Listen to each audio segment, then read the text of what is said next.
Please be seated for our stewardship representation.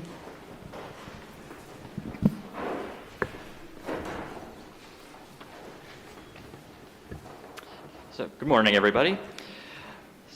So when I was thinking of what to speak about in regards to stewardship and how things relate to the coming of the new year, I thought about something that my parents a couple of months ago had happened, because back in October, my youngest cousin had recently gotten married, and it effectively was the end of many milestones in our family between engagements, weddings, in the case of my parents, living in a new home in a new place and the like.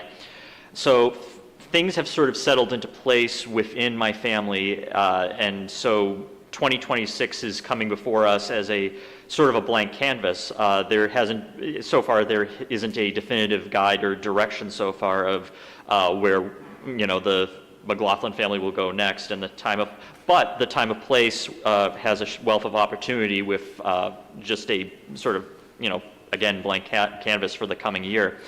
And it seems, I guess, appropriate to reflect not only with the calendar year, New Year coming upon us, but also with this being Christ the King, with today effectively being the end of the liturgical year this week.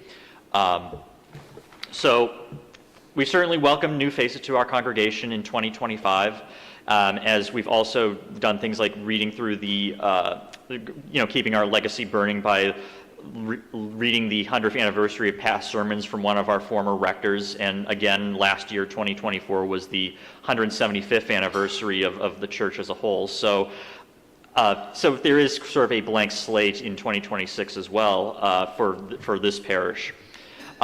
In considering the idea of bearing fruit, perhaps now is as good a time as ever to consider how we could get started on the work of the new as we enter this new chapter of renewal, and how to use the three T's, our time, talent, and treasures, to make it happen.